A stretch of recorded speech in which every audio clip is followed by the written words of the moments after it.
But আমি কিন্তু যাই না। আমি কিন্তু এখন কি ফ্যামিলি কারোর সাথে আমার যোগাযোগ নাই।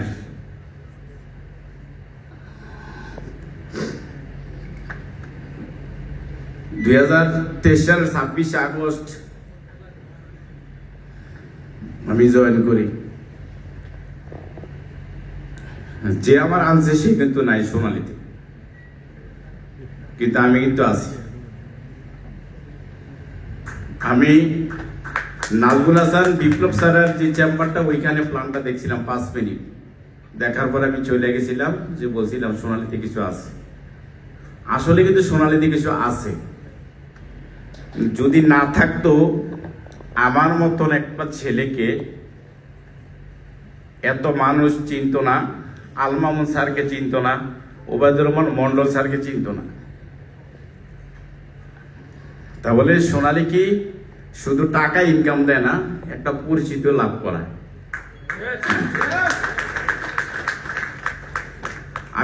আমি যদি লয়ে থাকতাম, শুধু দেখেন আমার কে চিনত, যারা মক্কল, যারা মারামারি করে, গ্রামের দুষ্ট লোক,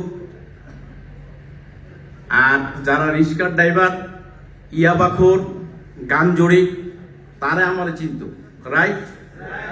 কিন্তু এখন কিন্তু আমার এমন একটা শ্রেণী, এখানে ল ক্লাসের কোনো শ্রেণী নেই, হাই লেভেল।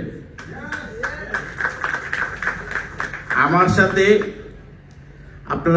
আপনারা বুঝবেন, আমার সাথে এখনো আমি যাদের সাথে এখন প্ল্যান দেই, আমি এখন নর্মাল লোকের কিন্তু প্ল্যান দিই না। যখন আমার এফএরা বলে একটা লোকের আপনি একটা এফএ প্রেজেন্টেশন দেন, তখন আমি কিন্তু নর্মাল লোকের প্ল্যান দিই না।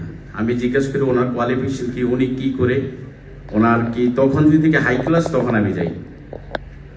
কারণ একসময় ল ক্লাসের তারা দিয়েছি, এখন তো সোনালী তো ওই পর্যায়ে নাই।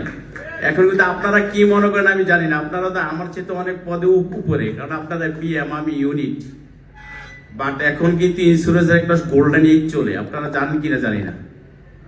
যেটা দেখবেন নেগেটিভ আছে, এটা কিন্তু পজিটিভ আছে, যদি ওইভাবে আপনারা প্রচারণা করতে পারেন। আমি যার সাথে ইনশাল্লাহ বসি, আলহামদুলিল্লাহ আল্লাহর দরবারে ব্যাক নাই।